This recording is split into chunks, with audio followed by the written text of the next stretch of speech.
to a generous $1 million donation from the Jarislowsky's Foundation and a matching gift from the Basilian Fathers of Sandwich in Ontario. Since its establishment in 2004, there have been 5 holders of the chair. On a personal note, I am pleased to say that Dr. Cappucci was once my student, as he has mentioned already, here at the University of Windsor. The revitalization of Assumption University under his leadership, academically and as a bridge between faith communities in the Windsor-Essex region, has been remarkable. His outreach activities, including frequent media interviews in Canada and the United States, have placed Assumption University firmly on the map as an important center for the understanding of faith communities and the relationship to the state. John, I'll turn it over to you. Thank you very much, Steve. I really appreciate your kind words as always, and your support of the chair. Dr. Brooks is one of our 4 advisors on the chair committee, and I'm very happy and very fortunate to have one of my former professors still advising me after all these years and in my corner. So I'm very grateful for that. I'd like to begin by thanking all of you for joining us, as I mentioned, and thanking the team at Assumption University for putting all of this together. It is a lot of work to schedule a webinar and to get the poster ready and the links and all that. So I'm very grateful to our team at Assumption. And of course, the Jarislowsky Foundation. I'm very fortunate to hold the Stephen Jarislowsky Chair in Religion and Conflict here at Assumption University. And it's without that chair, these types of research projects would not have been possible. So I'm very grateful to both Mr. Jarislowsky, who actually just recently turned 100 years old, God bless him, and of course the Basilian Fathers of Sandwich for endowing this chair in Religion and Conflict. Most people are wondering, why Zoroastrianism? Where did this study come from? And actually that was the question that I got asked when I was doing the interviews, is where did you come up with this idea and why? Many years ago, when I was doing my master's degree, I came across Zoroastrianism because I was studying democracy in Iran and why democracy wasn't developing in Iran. And I came across this ancient religion known as Zoroastrianism. I was very fascinated by it. And then I was in another graduate course at Queen's where I studied the works of Friedrich Nietzsche. And one of the books was Thus Spoke Zarathustra, which is obviously the name of the prophet in Zoroastrianism. And I wrote a paper on that, and I was very pleased with that paper, and unfortunately so was the professor at the time. So that was really kind of my inspiration. But later on in life, I realized how close or how Zoroastrianism influenced my own tradition and the Abrahamic faiths in general. And I'm going to get to that a little bit later on in the presentation. I'll tell you a funny story. When I was in Ottawa doing my doctorate, it took me a long time, but I finally met, I was about 21 at the time, I finally met my first Zoroastrian. And my friends knew that I was into religious studies and politics and things like that. So they introduced me to this young lady, and they said, she's a Parsi. And I think my students used the word fanboy. Is that the word? No, I didn't think of that. And they said that, I was so excited to meet her, and she told me all about her religion. And what I was really touched by... Look at my office. Hold on, I'm just going to mute everybody. Oh, here, okay. Here. Okay, should be muted. And anyways, I met her, and she shared her tradition with me. But what was really interesting was she gave me a little gift, and I still have it to this day. And it's Farvahar, which is the symbol you see right over here at the bottom. And that's the symbol of Zoroastrianism. So that's a little bit about how I came in contact with Zoroastrianism. I promised myself that later on in my research career, I would go back and study Zoroastrianism, particularly its future, if we can say that. Because as you can understand, many people probably on this call haven't heard of Zoroastrianism before, except the Zoroastrians that are on this call. And I know there's quite a few of them, which is great. And the question is, where is it going to go into the future? That's one of the questions that really motivated this study. So I'm going to preface everything by going into a little bit of a background on what is Zoroastrianism. First and foremost, it's important to note that Zoroastrianism is a monotheistic tradition. And there have been challenges to that over the centuries. I'm not going to say there hasn't been, but it is very much considered one of the oldest monotheistic traditions in the world. And it originated in what we would call today Greater Persia. We don't know the exact location, but we do know that it was. If everyone could just make sure they got their mics off. There we go. Now, we call it monotheistic because it believes in one God, and that God's name is Ahura Mazda, which translates from the Avestan to wise Lord. But there is also an evil spirit figure known as Angra Mainyu. And some scholars over the centuries, keep in mind, Zoroastrianism is an ancient religion, have kind of said, well, the two are equals. I would say no to that, because if you read Zoroastrian tradition and the religion, eventually it says that good will triumph over evil. So Zoroastrianism does place a lot of emphasis on good versus evil, and one has to do good. And I'm going to get to that emphasis on good very soon. The prophet in Zoroastrianism, as the name suggests, is Zarathustra or Zoroaster from the Greek, or Zartosht or Zarathustra from the Persian and Gujarati. I'm going to get to his life very shortly in the presentation because there's some difficulties that scholars have with Zoroaster's life. In reference to its main scriptural text, there's the Avesta, which is essentially a group of praises, and the Gathas, which are songs which have believed to be written by Zarathustra himself. So that's kind of the overview of the religion. Now, the basic teachings are 6 words: good thoughts, good words, good deeds. And that's emphasized over and over and over again in Zoroastrian teachings. Zoroastrianism teaches that the world is divided into good and to evil. And that's maybe where that dualistic component comes in, where you have what's called Asha, which is kind of truth or order, and then Ruj, which is seen as disorder or lies. And these two are kind of constantly in combat or in battle. And humanity, this is the importance of Zoroastrian teachings, humanity is endowed with freedom of choice. And as a result, has to make a choice between good and between evil. And this continues throughout. Now, we're putting him in the table. As I mentioned earlier on, eventually good will triumph over evil, but that comes later on, towards the end of days. Now, you're saying, when I gave my initial talk, I said that Zoroastrian influenced the Abrahamic faiths. And you're saying, how is that possible? The Abrahamic faiths were essentially around in the Levantine, Levant region, and Zoroastrianism was in Greater Persia. How did they connect? The connection is the Babylonian exile. So when the Babylonians destroyed the first temple in Jerusalem, many of the elders and prominent members of Jewish society at the time were taken into exile or captivity in Babylon. And you can see the dates over there around 586. When they were in Babylon, what also happened is the Babylonian Empire eventually collapsed, and it was replaced by the Persian Empire. Well, the Persian Empire was officially Zoroastrian. So here we see the Zoroastrian tradition influencing the Jewish tradition, and possibly vice versa as well.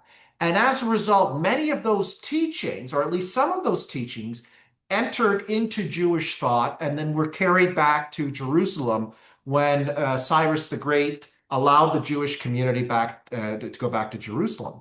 So that's, by filtering into Judaism, at least some elements, and I'm going to get to what those elements are, you can see the Zoroastrian tradition. Now, concepts such as heaven and hell, judgment day, angels and demons, and resurrection, some scholars have argued very seriously that those Abrahamic concepts originally came from Zoroastrianism. And probably one of the most important concepts in Christianity is the idea of the Messiah.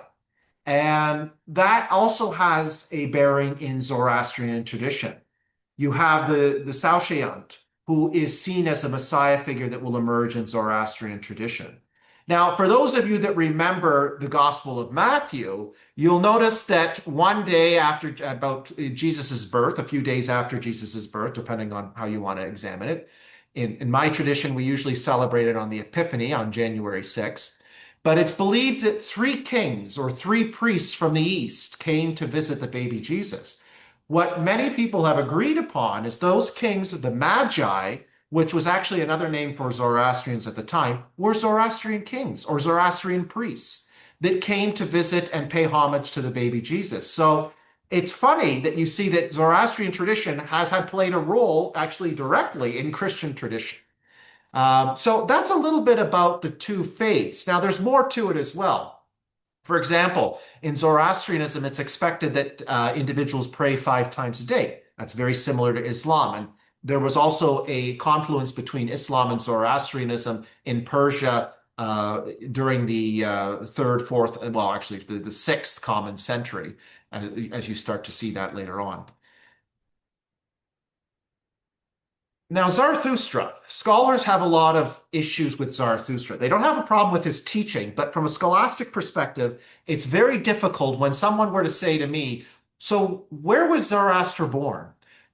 When was he born? And those are the two problems that scholars have right at the bat, is they don't know exactly when he was born or where he was born.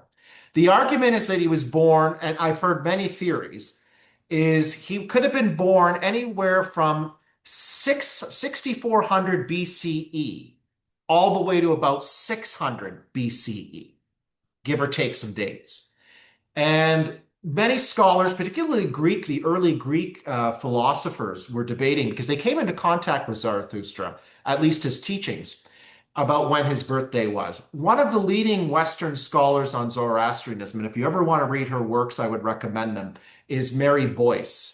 Mary Boyce's text is considered one of the most influential and important texts for the Western audiences. She suggests that Zoroaster was probably born somewhere between 1700 and 1500 BCE. I've seen other dates which suggest maybe 1500 to 1000 BCE, so it's somewhere around that time. Now that's point one. The second point of debate is where was Zarathustra born? And I said probably Greater Persia, but keep in mind the Persian Empire, particularly under the Achaemenids, was huge.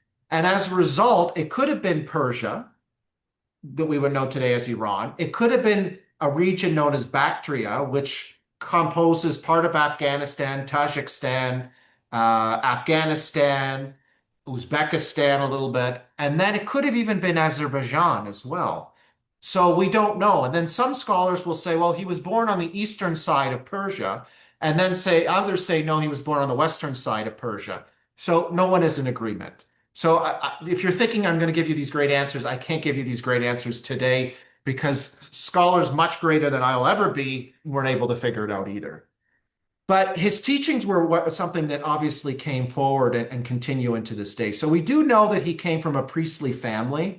And at the time in Iran or Greater Persia, it was mostly a tribal polytheistic type of religion that was being followed. He came from the Spitaman family, which could translate into brilliance or pure or white. The name Zarathustra itself could mean keeper of camels. This idea that he came from a pastoral background is also very much emphasized by scholars. We do know that he was probably initiated as a priest in his tradition around the age of 15, because that's when a child became an adult in ancient Persia. We do know he was married. He probably had 2, maybe 3 wives, and probably had about 6 children. So those are kind of at least some of the facts that we know. And these are several depictions of Zarathustra that you've seen. The one on the left is more of a Persian depiction. The one on the right is more of an Indian depiction. And I'm going to get to why we're going to talk about India very shortly. Now, at the age of 30, Zarathustra was in one of the rivers, and he finally meets a divine spirit named Vohumana, who's sometimes translated as good purpose or good thought, and had a vision. And eventually he is brought before the sole uncreated, omnipotent God, Ahura Mazda, the wise Lord.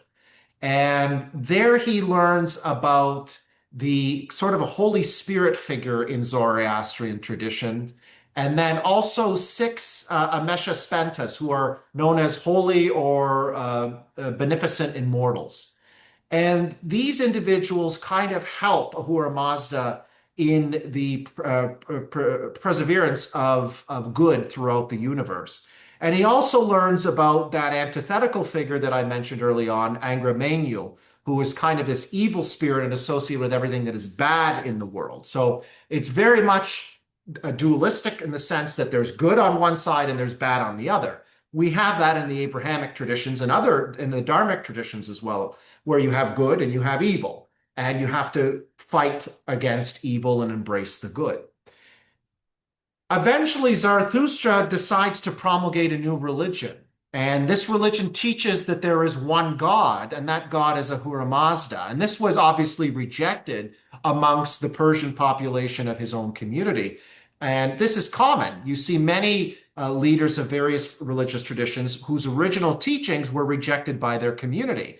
And one thing happened or another. For example, Jesus's community obviously was rejected or embraced by some. Even in the case of Islam, the Prophet Muhammad was rejected by the Meccan community and had to flee to Medina, which marks the beginning of the Islamic calendar.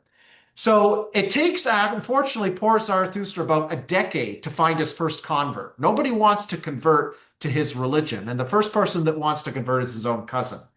And then eventually he finds a king. So this king, Vistashpa, is kind of similar to Constantine the Great, who eventually accepts Zoroastrianism and allows the faith to spread in his kingdom. Now, scholars don't know this for sure, but they seem to suggest that Zarathustra might have either been stabbed or poisoned. And they tend to agree that he lived to about the venerable age of 77, which is quite impressive. He likely died somewhere in North Afghanistan, and he was probably murdered while praying. So those are the general features of this idea. So to summarize, Zarathustra came about to a community that was polytheistic in nature. He taught that there was one uncreated God, Ahura Mazda, that was all good, and there was another figure that was all evil, and the duty of humanity was to choose good over evil, at least hopefully. Now, Zoroastrianism tended to flourish in history. So 3 successive Persian empires had Zoroastrianism either as the official religion or quasi-official religion of the empire. I mentioned the Achaemenians, there was 1. The Sasanians was 2. The Parthians was 3. So they all embraced Zoroastrianism. So at one point in history, Zoroastrianism was the most popular religion in the world, which is quite impressive. Up until about the time of the collapse of the Sasanian dynasty, which was in Iran, Persia, around the year 651 CE. And that was during the Islamic conquest of Persia. And what happened later on was many Zoroastrians started to move eastward. And they moved to the more remote areas of Persia. Then they started to move to the island of Hormuz. Then they started moving east towards Afghanistan, or what was then known as Khorasan. Khorasan was kind of a collection of Afghanistan, Tajikistan, Uzbekistan, all kinds of Pakistan, Iran, big kind of region. And then they decide to flee one more time, at least in this point in history, to India. And that's where things get a little bit different, okay? And I'm going to get to that later on. But I just want to talk about, people say, well, do Zoroastrians have a place of worship? Where is this place of worship? What's it called? Yes, it's usually called a fire temple, at least in English. There's other names too. Agiyari, you might hear in Gujarati. Ashtakadi, which you might hear in Persian.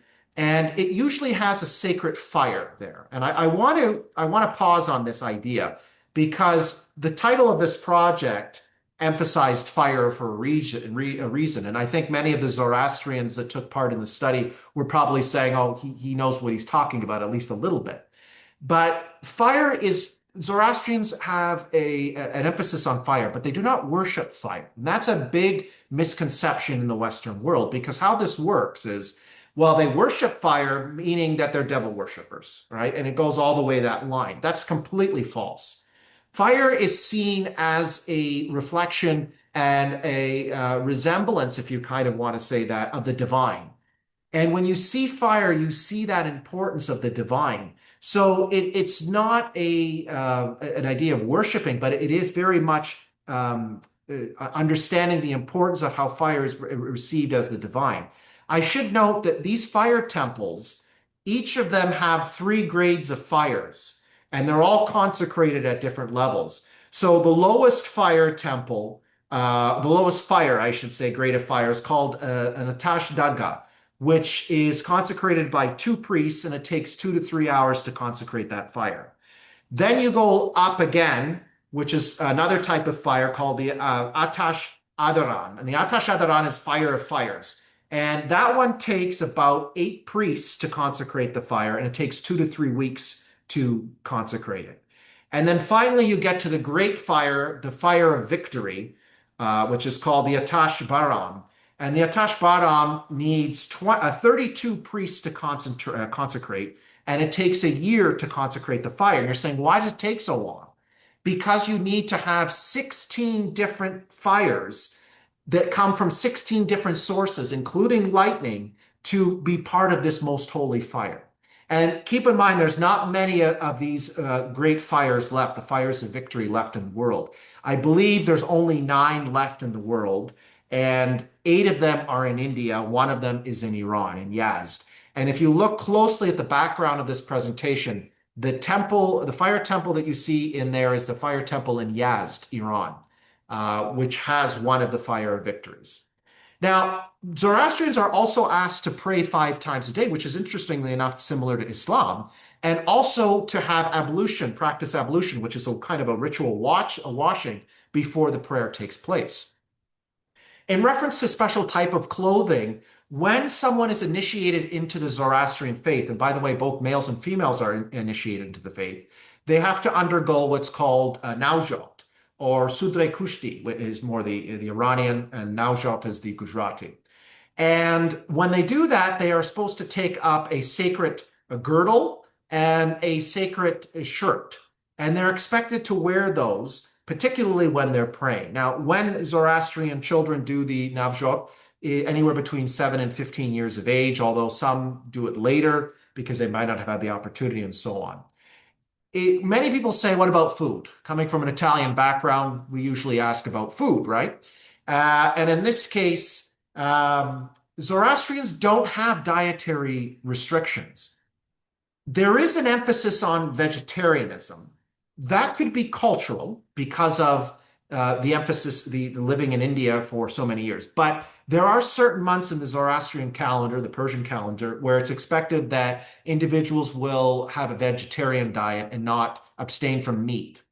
That's practiced. But the idea of abstaining from food or fasting from food that you might see in Islam, Christianity, and Judaism and other traditions is not practiced in Zoroastrianism. There is no fasting. The belief is that by fasting, you weaken yourself and open yourself up to evil spirits. So as a result, you need to make sure that you are not fasting. Also, since we're on the subject of fasting and abstinence, celibacy is also not practiced in Zoroastrianism, which is similar in Judaism and Islam. Celibacy is not practiced in those traditions. In Christianity, that's a whole other story, which we might get to indirectly, but it's not practiced in Zoroastrianism. Now, I said we were going to talk about the Indians, how India fits into this entire story. When the Zoroastrians left Persia, Greater Persia, many of them ended up in India. And when they ended up in India, they became known as Parsis, because the name actually means Persian, but it also means the name where many of the Parsis, Zoroastrians came from, the Iranian province of Pars, or Fars, depends on how you pronounce it. So Parsis essentially means Persians.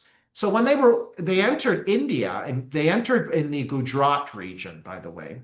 So that's on the western, kind of northwestern coast of India. The king at the time gave them a cup of milk, a basin of milk, and said his kingdom is full. And one of the Parsi priests came back and he put a little bit of sugar in the cup and said that we would integrate and we would sweeten your already full population. And the Indian king, the Raja, allowed the Parsis, now known as Parsis, Zoroastrians, to come in to the kingdom, and this was part of Gujarat. But he put restrictions on them. And one of them was they needed to assimilate. And another one, arguably, was that they couldn't convert Hindus to Zoroastrianism. And they couldn't engage in interfaith marriage. And they had to wear saris. And they had to practice their rituals at night. So now, what of this is true, what of this is not true, obviously is still a matter of debate. But it had come up quite a bit when I was doing the interviews, when Parsis and Zoroastrians would say to me, well, you know the story about the milk and the sugar. That seems to be a very important component of Zoroastrian religious tradition and history. Now, today, the largest population of Zoroastrians are in India. India has, according to the last census, I believe it's about 58,000 Zoroastrians left. When the British did a survey of Zoroastrians or Parsis in India in 1891, there were about 89,000 left. In the last census that India did in 2001, I believe there were around 69,000. And then the 2011 survey, which is the last one we have, we're all waiting for the 2021 one, showed about 58,000 Zoroastrians in the entire country of India, which has about 1.4 billion. So to put that into perspective, India has about maybe 26 to 27 million Christians alone, yet only about 57,000 Zoroastrians. If we're going to talk about the entire world, I would probably put it at about 100,000. And again, give or take. Keep in mind, not all countries report about religion, and that's another debate for another night. Now, one of the most unique features of Zoroastrianism, and this is probably heard in the Western world a lot, is the funeral practices.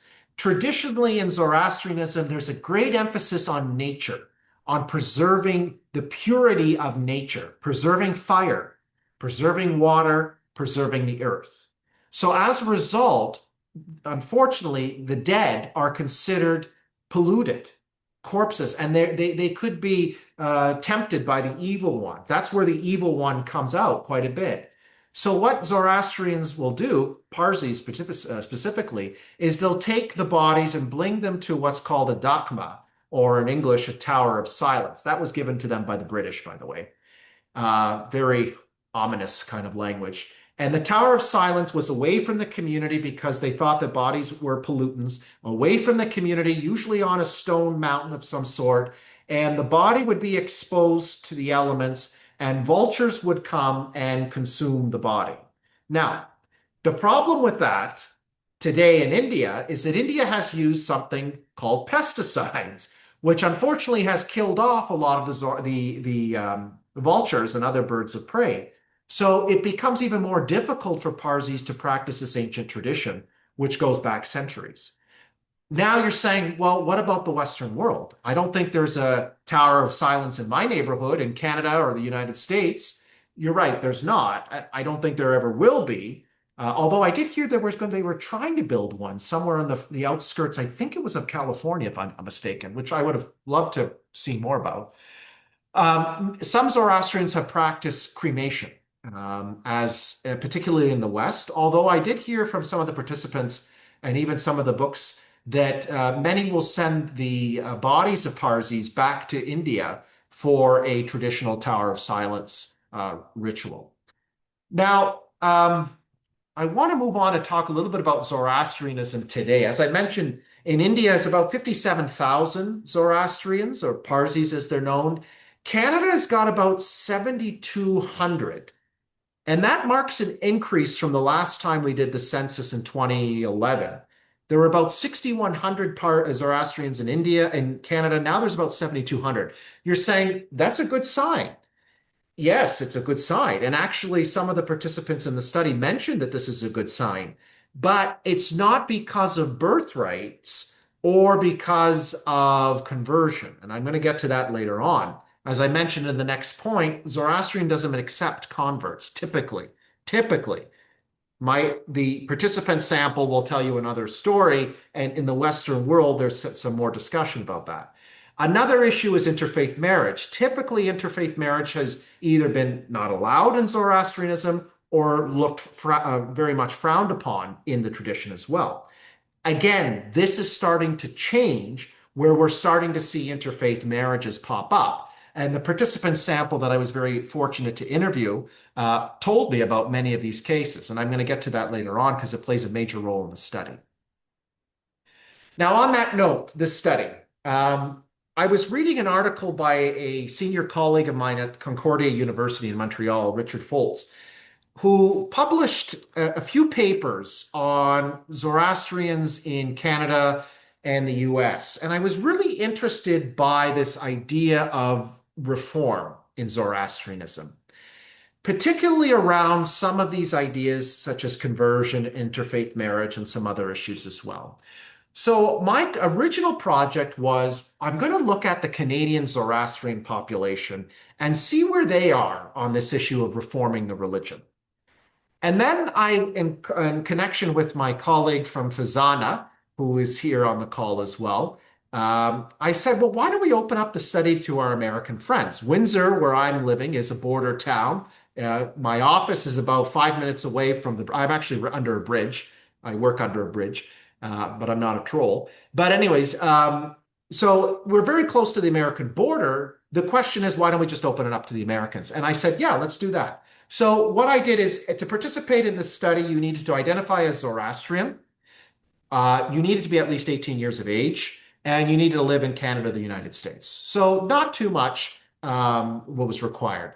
And what you would be required to do was a one-on-one interview with me, either on Zoom or through the phone or in person or whatever it might be. And usually with research studies, you give the participant a gift card to usually Amazon or something like that. And I know some of my participants actually declined that and said, I'm not doing this for the gift card. Thank you. Give it to charity, keep it. But I'm doing it because I'm very interested in this study. So that's a little bit of the study overview. And I want to talk a little bit now about the demographics. First and foremost, some of you who are in the field of research are going to say, did you have 90 participants take place in this study? This wasn't a quantitative study. This was a qualitative study. 90 is a huge number. And I would have probably told my social science research method students not to do this because it's too much. And the reason why I did this was because this is the first time it's ever happened to me. And I've studied, I think, 6 different religious communities. The participants just kept coming. There was so much demand to take part, so much interest to take part in this study, that as a researcher, it was hard for me to say, no, it's full. Kind of like the Raja with I felt like the Raja with the sugar and the milk kind of story all over again. But there was so much interest from the community. And I was doing at one time 6, 7 interviews a day. My colleagues from Assumption knew that I was, MIA for a few days and, wondering where I was at. I was doing research. I was interviewing members of the Zoroastrian community, and the sample was very diverse. So you look at the gender dynamic, 47 female, 40 male, 3 non-binary, gender queer. The average age was 40, just around 40 years. The age range is quite substantial. You have some 18-year-olds going all the way up to 81. So, a difference of 63 is substantial. You have participants mostly coming from India, the United States, Pakistan. That was something that surprised me too. But if you think about the history of Pakistan and the partition, you're going to get some Zoroastrians who were on the other side of the border and remained in Pakistan. And I'm going to get to them. Because there actually seemed to be quite a conservative element within the Karachi Pakistani community of Zoroastrians. Iran, of course, the birthplace of Zoroastrianism. Canada, the United Arab Emirates, particularly Dubai. We had a few participants who were born in the United Kingdom, and there were other countries as well that popped up. So it was quite diverse. Another particular point is the sample size was extremely educated. This was not a surprise. Zoroastrians are known to be very educated, and actually they will tell you themselves that, if you don't have a master's degree, you're not seen as a good son or a good daughter in your family. And the participants made that very clear to me in that. So again, that was not a surprise to me in the sample. Residency, it was split mostly from Canada and the US. Okay, 59 Canada, 31 US, so it's not too bad. I'm happy to see that the Canadians came forward. There were a lot, I should note, there were a lot of participants on the West Coast of both Canada and the United States, a lot from the BC region. I was doing a lot of interviews, at 9 o'clock at night, so it was 6 o'clock in BC, and there was a lot of Zoroastrians from California, a lot. So they seem to be, that's where the Zoroastrian capitals seem to be in this country. Although Toronto does have the most amount of Zoroastrians in the country, I would say BC is probably second for sure. In reference to ethnicity, you have about 55 of them that declared themselves Parsi background, so coming from an Indian or Pakistani background, 19 from an Iranian background, 12 of them from both, so maybe mom was Parsi, dad was Iranian. There was a convert in the study, by the way, I was very impressed to see a convert come through. I remember when I asked the ethnicity part and the individual said, well, neither, I'm a convert. And I kind of hold the presses, stop the presses. I thought that was going to be a challenge, but they did come through. I was very happy to see that. One from neither, one from kind of an interfaith background, and one from neither Iranian or Parsi background. What I found particularly fascinating, and I didn't think was going to happen, was there was going to be so many individuals that came from a priestly background or a priestly caste. And I use that term lightly, caste, because I understand its implications. But there were many that said, well, my father was a priest, my grandfather was a priest, my great-grandfather, my maternal grandfather, and all that. And we also had 3 Zoroastrian priests in the sample, which obviously I was very pleased to see that, because I didn't know what the Zoroastrian priestly community was going to say about this study, but they were very much involved and they were very respectful. And on that note, I have to say that the entire sample was very polite and respectful and engaged with this study. And surprisingly, it was very grateful when they, instead of me saying thank you to them, they said thank you to me for taking an interest in doing this research. So I was very touched by that. So I know we have some of our participants on the line today. It means a lot. Thank you.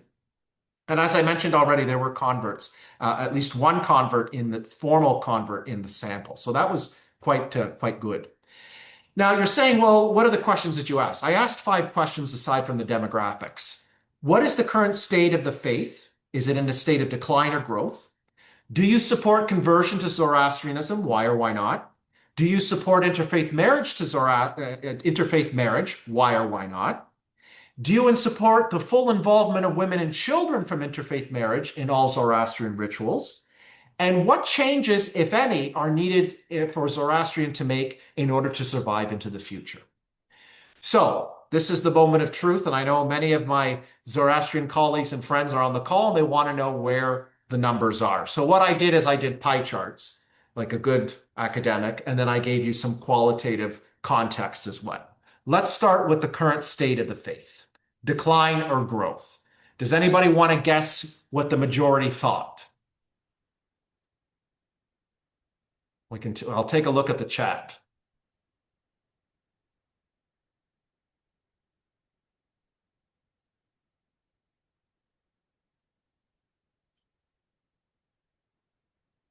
I'm seeing decline, growth, decline, decline, more decline. I see one growth. I like that. Decline. Well, unfortunately, the community does see decline. As you can see, out of the 90 participants, 53 of them said decline, 29 of them had a mixed opinion on it, and 8 of them said growth. Let's talk a little bit about the decline part, okay? Many of them pointed out very blatantly and bluntly to me, they said, John, this is a numbers game. And if we look at it in the numbers perspective, we are dwindling rapidly. And they pointed to issues like, first and foremost, many Zoroastrian couples aren't having kids. Many of them shared that with me, that they're not interested in having kids. And if they're interested in having kids, they're going to have one kid. They're not going to have 6, 7, 8, 9, 10 kids. Also, many of them pointed out that they're not really interested in getting married, that they're interested maybe in living together, having a relationship, whatever that might be, but they're not interested in getting married and then in turn having kids. I'm not saying one is mutually exclusive, but you get the point.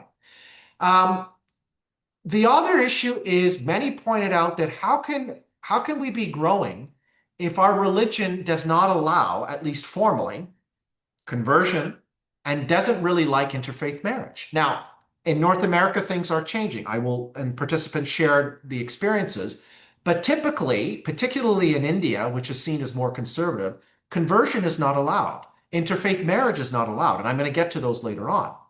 And then finally, and this is not unique to the Zoroastrian tradition, but it's something that's commonplace with all religions, is secularization.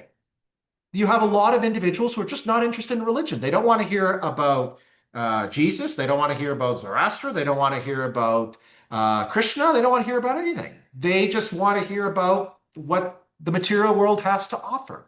So as a result, because of these factors, many of the participants believed the faith was in the decline.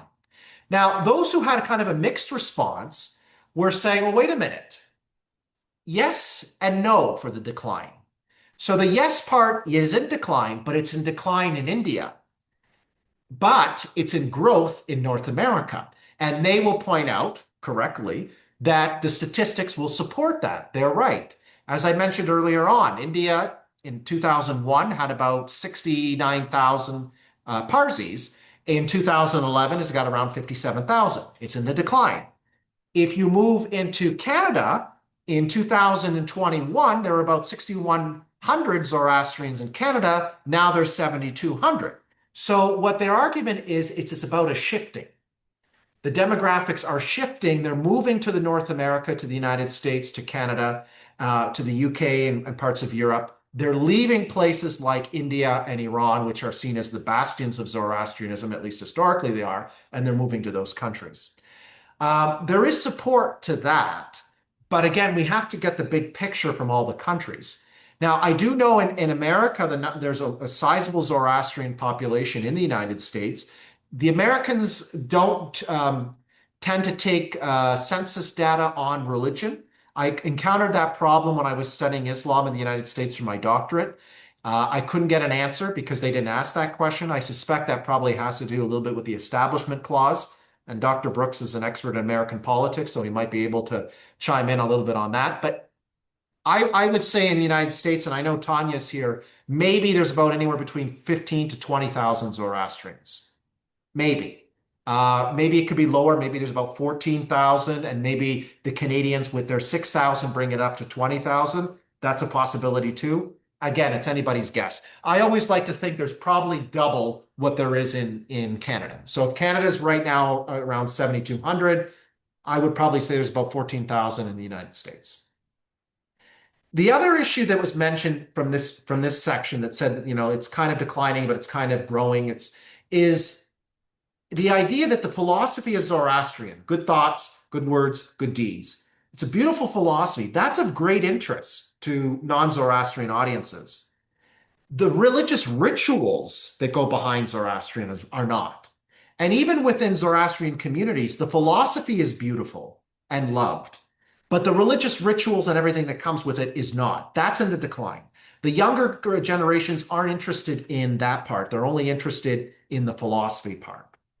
Now, the third point was fascinating because when I did this study, obviously the war in Iran, between the United States and Iran was going on, and many have pointed out to me, they said that if something were to happen to the current regime in Iran, that many of those former Zoroastrians who are now practicing another religion might revert back to Zoroastrianism and the religion might start to grow again. And actually some participants talked about that in a positive light and others talked about it in a negative light. They said, well, the negative light said, well, there's these Iranians that are pretending that they're Zoroastrians. They said that hundreds of years ago, their great-grandparents were Zoroastrians and now they're pretending to be Zoroastrians when they're not. That's not my place to judge. Others are saying, no, they're rediscovering their roots and going back to their traditions. So that's something that's obviously in need of much more scholarship. I will point out something that is factual. It's believed, although not all scholars agree. I mentioned that India has the largest population of Zoroastrians in the world. The second country to have the most Zoroastrians is arguably Iran. The third, many would think, is the United States. It actually could be another country, and it's not Canada. Does anybody know what that country is? And I'll take a look at the chat. You have to think geography. Let's put it that way.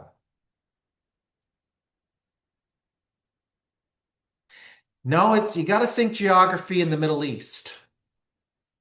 It is Middle Eastern countries. We're getting warmer. I see Uzbekistan. I see Uzbekistan. Afghanistan. We're getting warmer. No, you're getting warmer. Nope. Nope. Nope. Nope. I think we're going to name all the countries in the greater Middle East before we get it. Well, I'll tell you. Iraq. You're saying Iraq. What does Iraq have to do with all this? Think about it.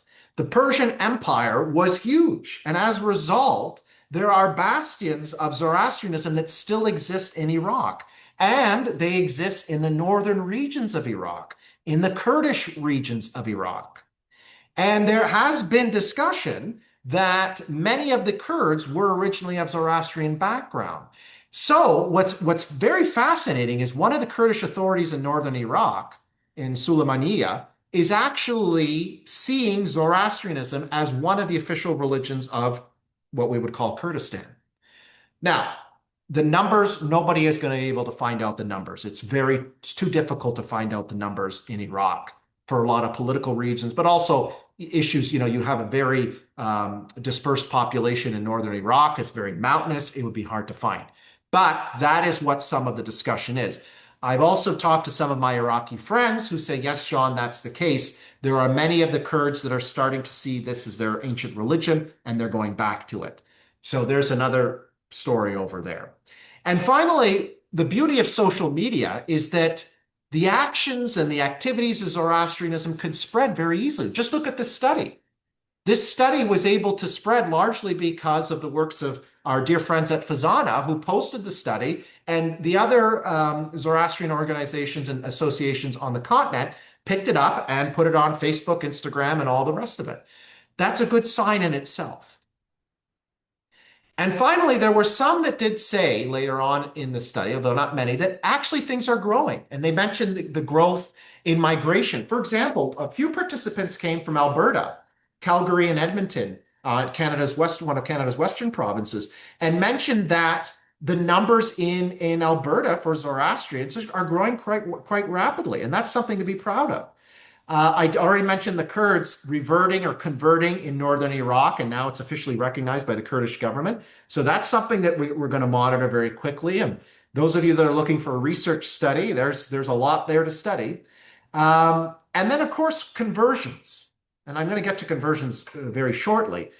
Conversions are taking place in Zoroastrianism. Whether they're taking place formally or informally is a matter of discussion, but they're happening. And participants in the study did say to me, well, I had two participants. One said, I've converted. I had a Navjot, I've converted. Another said, I am Zoroastrian, but I don't need to convert because conversion is about proving to others about something. I know what I am, I know what I believe, and I'm following my faith. So the matter is getting much more complex than we think about. Now, as I mentioned, conversion typically is not permitted in Zoroastrianism. Then you say, well, where did this idea come from? Arguably, it came from when the early Parsis, the first Parsis, arrived in Gujarat, and the Raja said to them, you can stay, but these are the rules. There's no conversion. And the argument is that we need to follow that promise that we made, let's say 1,000 years ago, or 1,100 years ago, 900 years ago, whatever it might be. That's fine. That is more of a Parsi approach. This is where you start to see division in the religion. Where the Parsis from India and Pakistan seem to be a little bit more against the idea of conversion, though not all of them. The Zoroastrians from Iran are much more open to the idea of conversion. And I'm going to talk a little bit about that. the beauty of this study was that there were several priests involved, and they said that they would be willing, some of them, to convert non-Zoroastrians to Zoroastrians. But there were certain rules that had to happen. And I want to get to that. So this is the support for conversion, by the way. I think everybody was waiting to see this slide. 71 out of 90 participants support conversion. 9 out of 91 are against. 7 of them have limitations, and a few of them are indifferent. The indifferent ones basically says, I don't care either way. Let's talk about the supporting group, which is overwhelming majority. First and foremost, they noted in this group that Zoroastrianism is a religion of free will and choice. From the beginning of Zoroastrian, you have to choose good versus evil. Same thing happened over here. They also noted that this idea of conversion or anti-conversion is something that emerged later on in the religion, when the religion arrived in India somewhere in the 9th or 10th century. But I want to put a footnote over here, and this is very important. Zoroastrians, the ones that are in this sample who support conversion, do support conversion, but they do not support proselytizing or any type of missionary work. In other words, they're not fan of the approach that might be taken by other religions such as Christianity or Islam. When I was studying this question and taking notes, the Zoroastrian approach to conversion, at least the one that was conveyed to me by the supporters of it, seems to be very similar. And I know we have one of my good friends, Rabbi Gordy, here on the line, to Judaism. Judaism does not actively seek converts. It really never has. It will accept converts and it will welcome converts and will bring them into the fold, but it doesn't actively go out to seek converts.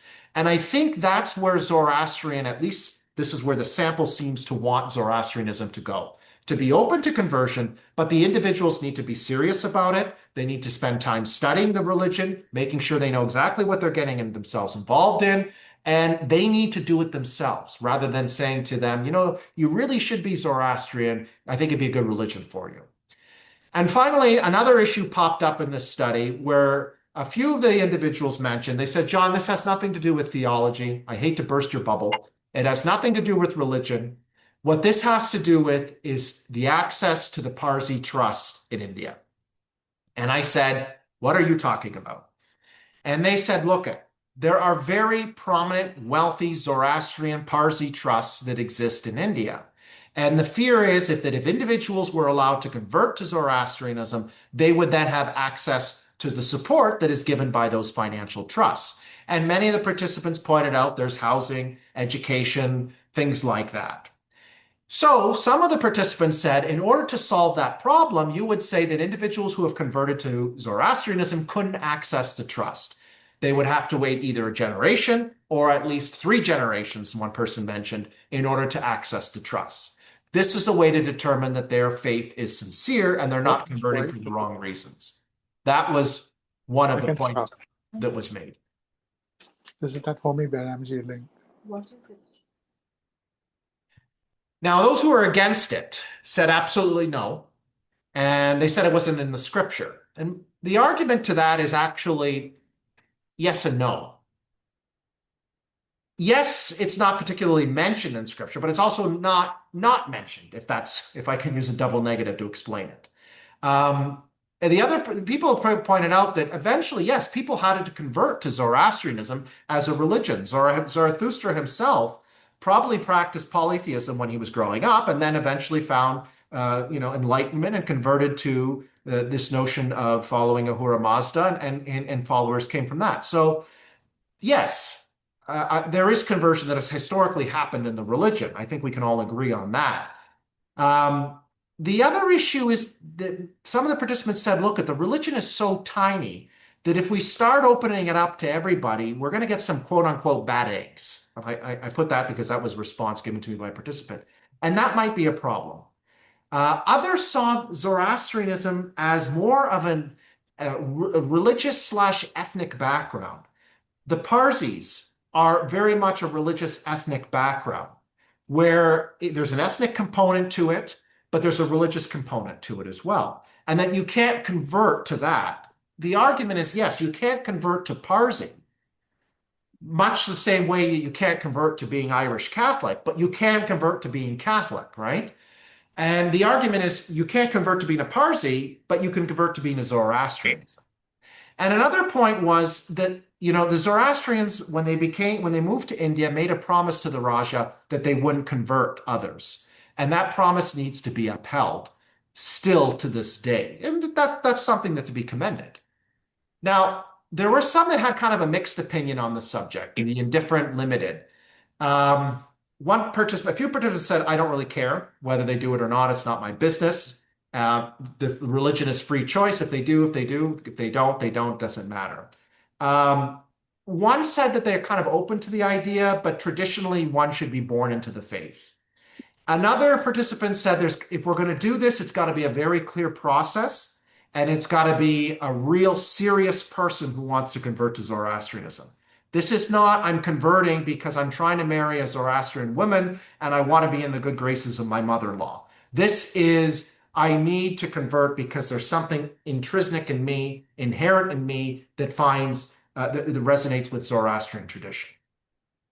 And lastly, there were some that said, yes, we will accept converts, but they got to have some kind of connection to Zoroastrianism. Maybe their grandparents on one side were Zoroastrian, or maybe their great-grandparents were, or maybe one of their parents were. That's the connection we got to have, rather than just anyone converting for the sake of conversion.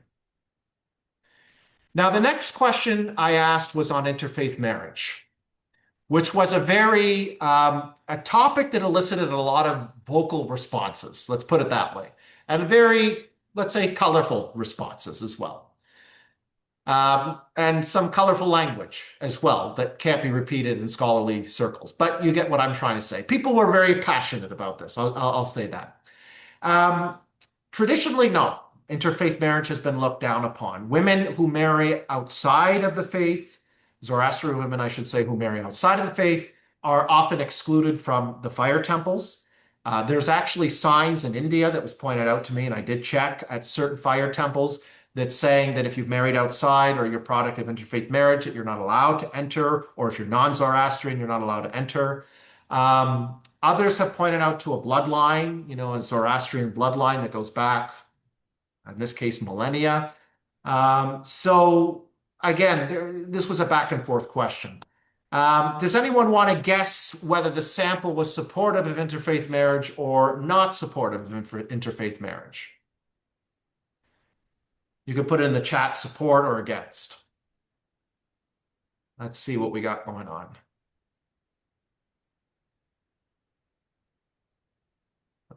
Support. It seems to be a little bit mixed, mostly support, but there's some against. The participant sample was overwhelmingly supportive.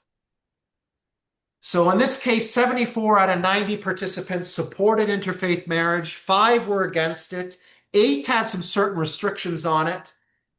2 were indifferent, and 1 was very unique and kind of saying, yes, I'm engaged in interfaith marriage, but I recognize that it maybe wasn't the best choice. So it's a very much in favor of interfaith marriage, which is, something for a discussion, which we're going to do right now. First and foremost, many of the participants said, look, marriage is about love. It's not about religion. So you marry someone because you love them, not because they have the same religious background. Very good. Another point, which is a practical component, is that if you are in, let's say, Calgary, Alberta, or Victoria, British Columbia, or Fort Lauderdale, Florida, or Detroit, Michigan, how many Zoroastrians are you going to find that you might want to marry? The community is very tiny. In Canada, I said there's about 7,200 Zoroastrians coast to coast. So the question then becomes, it's very difficult, right? And many of the participants said, how am I supposed to find a Zoroastrian? I'm the only Zoroastrian in town. My family is the only Zoroastrian family in the city. What am I going to do? It's a good question. And many participants actually came in this study and they were the product of interfaith marriage. They said, well, my father is Hindu, my mother's Zoroastrian, or my dad's Christian, my mother's Zoroastrian, or my mom's Muslim, my dad's Zoroastrian. It's very interesting to see the combinations as well. And obviously they said, well, I'm the product of interfaith marriage, so I have to support interfaith marriage, or I wouldn't be really supporting myself. And finally, you know, as I mentioned early on, marriage is difficult enough without adding religion into the equation, right? It's already hard finding someone that's compatible and has the same characteristics and same likes and dislikes that you and all that, rather than saying, I got to marry someone who's Zoroastrian. You know, that's kind of reminded me when I was doing this interview and I was talking to some of the participants, it reminded me of my dear departed grandmother who really wanted me to marry somebody from her same region in Italy. That was a big source of pride, you know, and that didn't work. But nonetheless, one could always hope. Now, there were some that were in the possibly category. And one of the Mobed is a priest, said to me, he said, John, I will do an interfaith marriage on one condition. And I said, go ahead. He said, the children need to be raised Zoroastrian, period. And I said, Mobed, that's what we call the Catholic approach to marriage. And that's true. Because in the Catholic tradition, I just confirmed this with one of the priests in my office, he would perform an interfaith marriage, but again, the children have to be raised Catholic. I have a few family members who married other Christians who weren't Catholic, and the priest said, that's no problem, we'll do it, but the children got to be going to Catholic school, have their first communion, have a baptism, and so on and so forth. So this was a way, as the Mobed told me, of perpetuating the faith, to growing the faith, and saying, okay, fine, this person is, the wife isn't Zoroastrian, that's okay, but the kids will be, and this way we get more. Several participants said that, you know, nominally religious, that if you're going to have an interfaith marriage, both partners need to be nominally religious. In other words, not really religious, because if you have them as religious, you know, one is a really devout Christian and one is a devout Zoroastrian, it's going to do this. But if you have them as a lukewarm Christian and a lukewarm Zoroastrian, then it's going to, you know, calm the waters, so to speak.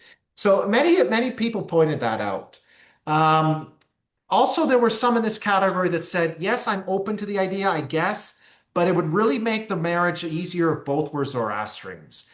And then finally, a few said to me, okay, I'm open to the idea, kind of, but you got to understand it's going to cause a lot of confusion with the children. And how are the children going to be raised up? Because they're going to have these two religions in the house. What are they going to follow? They're going to probably get so confused that they're going to follow nothing. It's the idea that somebody's speaking all languages, but no languages at the same time, right? The against category. The against category was very much saying the religion is already tiny as it is, and marrying outside is not going to help matters as it is, okay?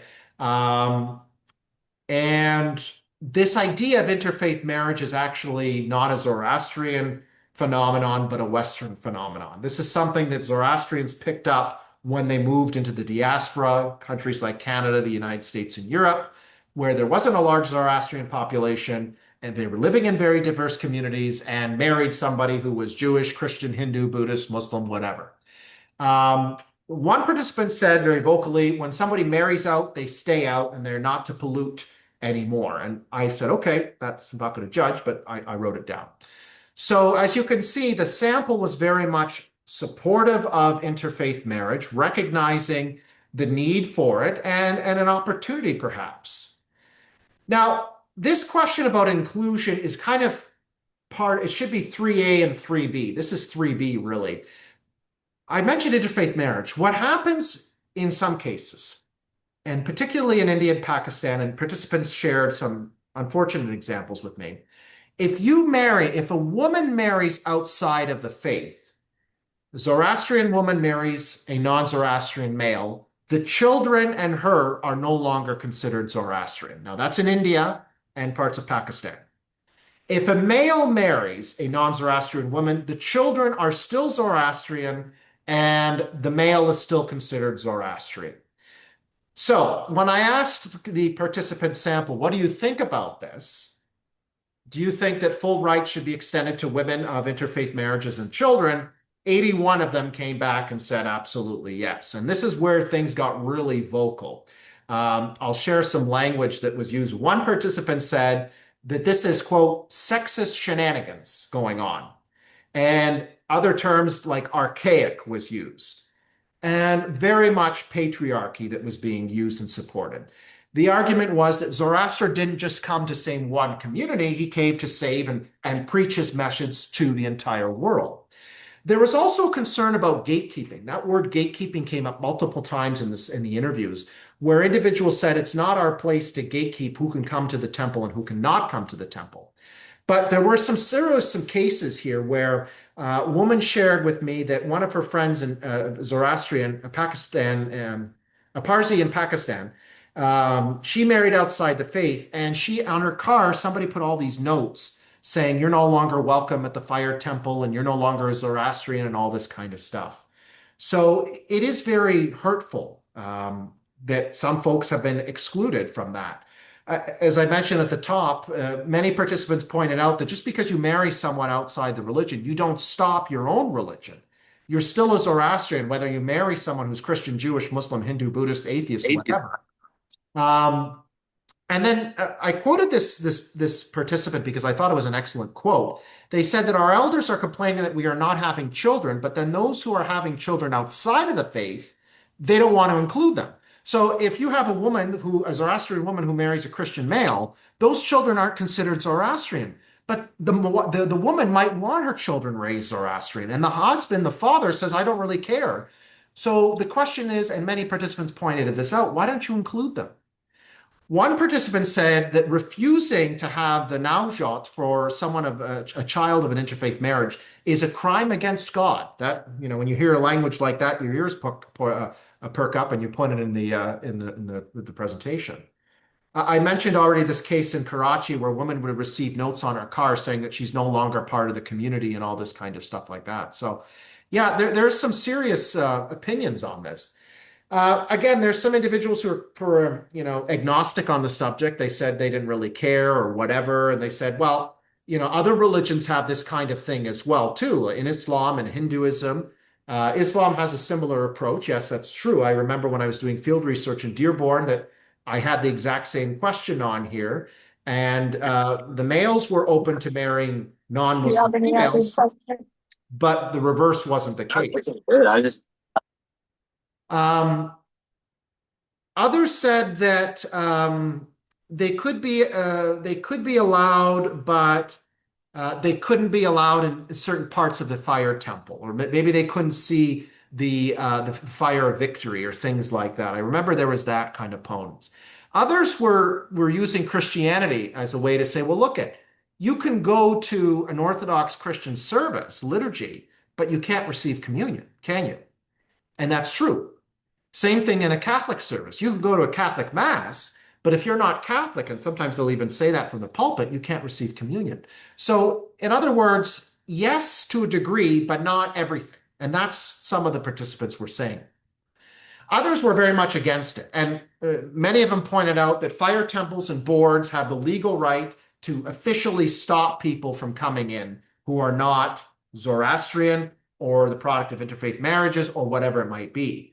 Others said that they don't have the right to sit on the boards because many of these associations have boards and they're not allowed to do that.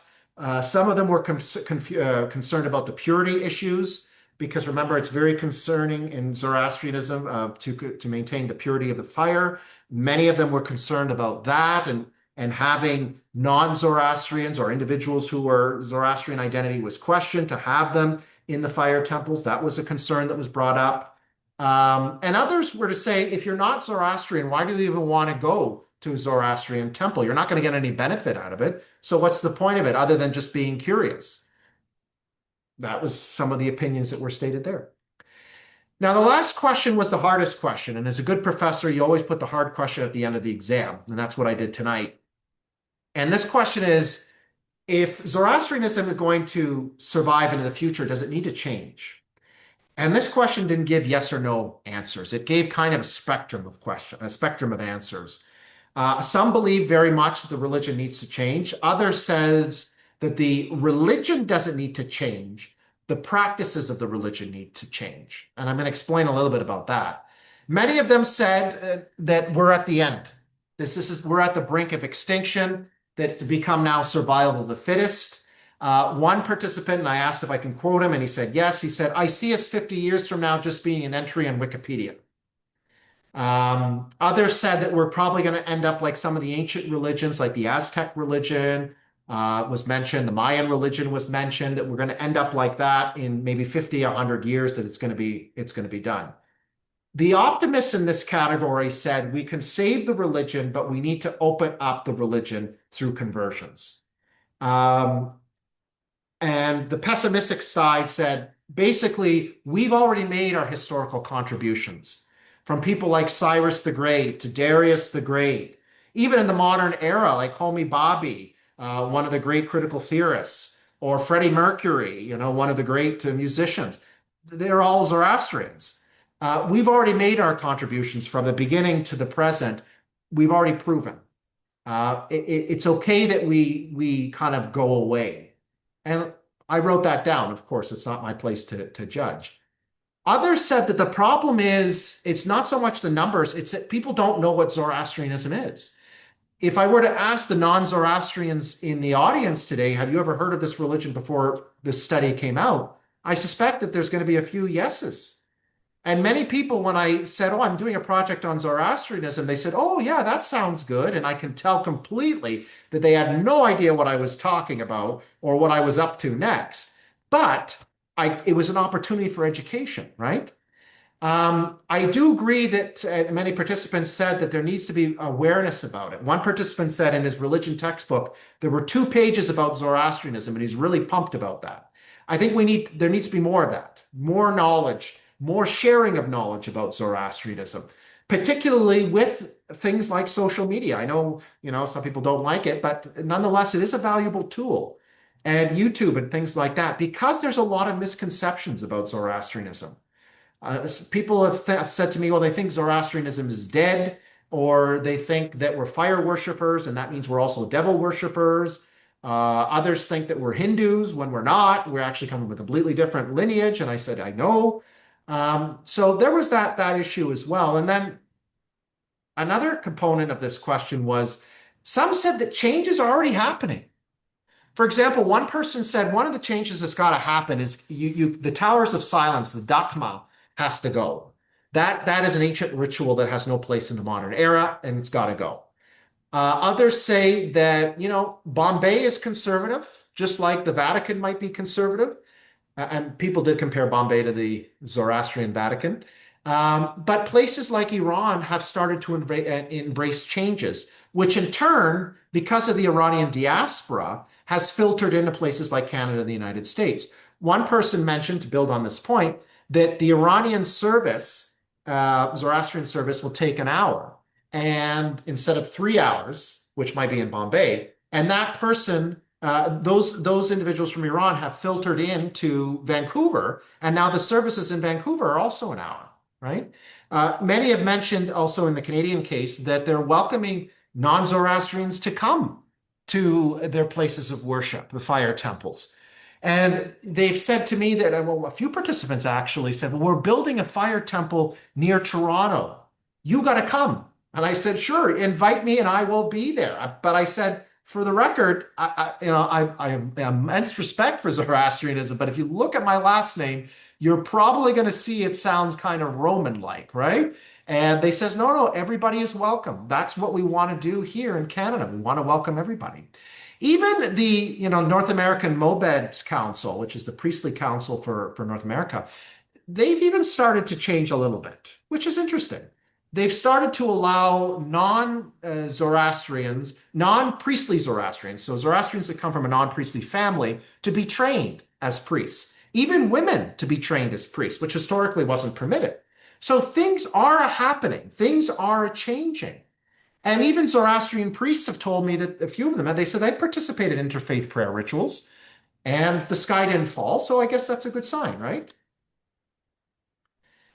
Now, one issue that seems to, this is more of the compromising corner, that said, okay, I get the idea of change and all that, but what I'm thinking here is this. what we really need to do is the spouses and the children from interfaith marriages, we need to bring them into our fold. They're one of us. We need to welcome them into Zoroastrianism, into the fire temples, into the community associations and everything. Let's start there before we go out to the public and start bringing in non-Zoroastrians. Bring the people that already have a link to our religion first, and then bring in those who may not have a connection, but who might be interested in having a connection later on. So that was something that kind of resonated with me because it was repeated over and over again. And this substantiates the point I made early on about the conversion question, that Zoroastrians, at least in this sample, are open to conversion, but they want to make sure that the conversion is a serious conversion and they're not going to be going out there to proselytize or to evangelize. So my final thoughts for the evening. I was very impressed.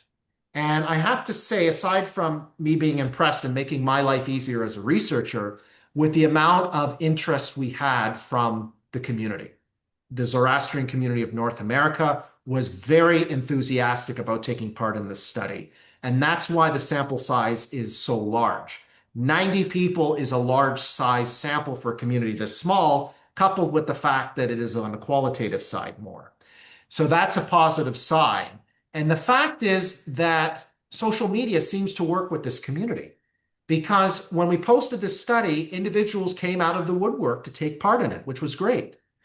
I think another issue is that a lot more research needs to be done, not only on contemporary expressions of Zoroastrianism, but also how the diaspora is living contemporary expressions of Zoroastrianism. That's another point that needs to be studied. There are very few scholars that are doing it. There are scholars that are doing these studies, but I think more needs to be done on that, just in general.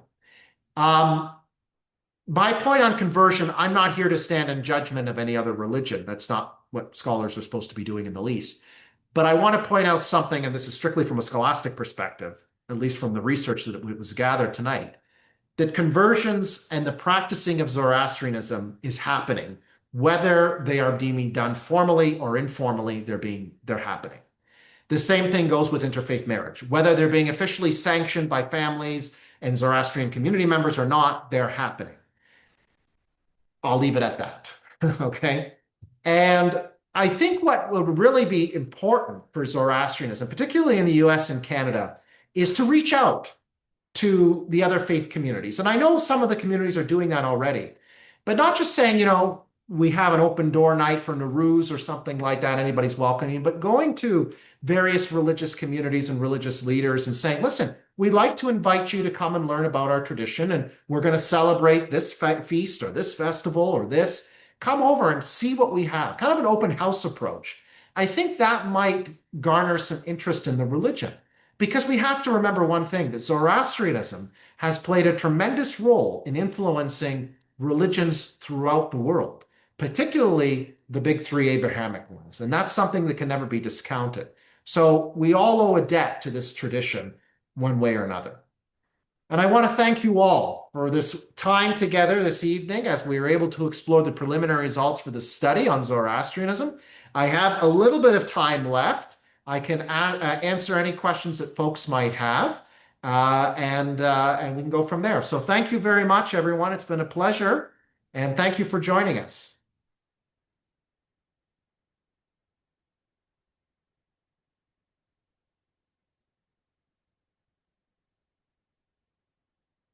Any questions? I see a lot in the chat. Let's see.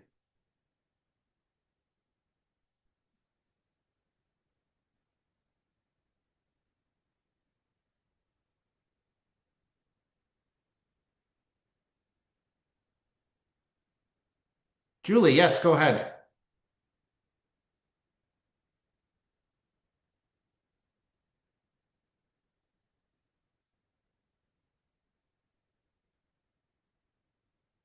Yeah, Julia, go ahead.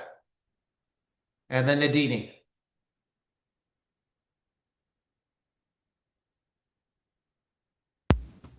Yeah, hi. I just wondered, I don't think you touched on it at all, but are there sacraments?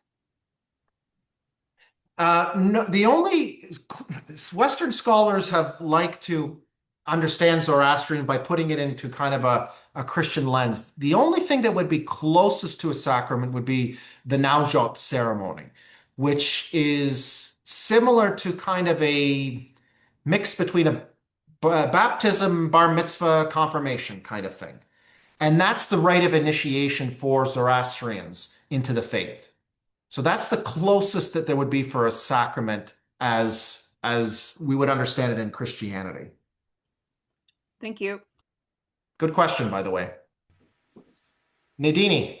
Hi, hello, Dr. Cappucci. That was fantastic, your presentation and your very detailed analysis.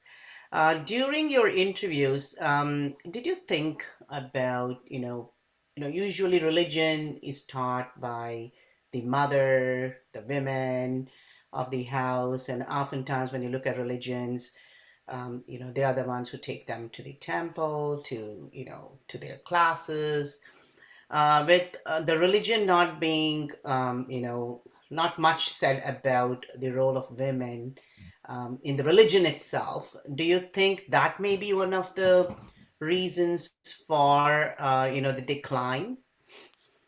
Nadine, actually, many of the participants who were supportive of what we can call reform in Zoroastrianism mention that it's usually up to the women traditionally to teach the children about religion. And this is not just a Zoroastrian phenomenon. This is a phenomenon that goes across many religious traditions. And yes, many of the participants mentioned that women have that very important role. But as you understand, and I've seen in the chat, that if women are been excluded from the religion because they've married outside of the religion, then things become challenging. Their relationship with the faith becomes strained. And that could be a problem. I should note that several participants in this study mentioned Judaism. They said in Zoroastrianism, religion follows the father. It's true. In Islam, it's the same way. But in Judaism, the religion follows, at least in Orthodox Judaism, follows the mother. And they mentioned that. And they said there's a reason for that. It's because the mother is the one that's going to be the first religion teacher. So I remember that. And I have to, when I write the paper up, I'm going to have to draw the comparisons between Zoroastrianism and Judaism, because it did come through quite a bit. The participants were quite intelligent, I have to say. They gave me a run for my money. Thanks, Nadine. Thank you. Jillian. Jillian, you're on mute. There you go. Yes, Dr. Cappucci, I was interested when you were talking about the Towers of Silence. I remember in a Buddhism course learning that in Tibet, they have a similar practice, although it seems a little more gruesome in that they will often chop the bodies up to encourage the vultures to eat it. And they put it down to the fact that it was difficult to find appropriate places to bury people, so that therefore they had to find a relatively sanitary way of getting rid of the dead. Did you find any connections between the two? I didn't. So you're mentioning what's called a sky burial that's practiced by Tibetan Buddhism. And again, the same reasons apply that, there's this issue about pollutants and finding a place away from the community, not to spread disease, where they can have these kinds of funeral practices. None of the participants really mentioned that connection. The only thing they mentioned is that the Towers of Silence, at least a few of them said, one, they need to go, or two, those who have married outside of the faith cannot have a Tower of Silence funeral. So it was seen as punishment as not to have that. Others have expressed, and they mentioned it to me, although I didn't ask about it, but I had a feeling it was going to come up, that they would like to have that kind of funeral practice because it's part and parcel of their faith. I think, there should be a study done on the connections between the Buddhist tradition and the Zoroastrian tradition on disposal of the dead. Given that the countries were the traditions were so close to each other, I'm sure somewhere down the road there was a connection between the two. Okay, thank you. Yeah. Any final questions?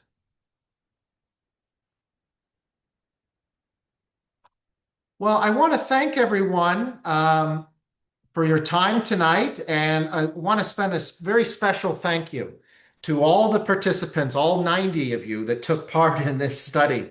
It was an overwhelmingly pleasant experience for me to have so many people interested in this research. So thank you very much for taking part in the study. What I will be doing is very shortly, I will have a summary of results that we're going to post on the Assumption University website for our chair in religion and conflict.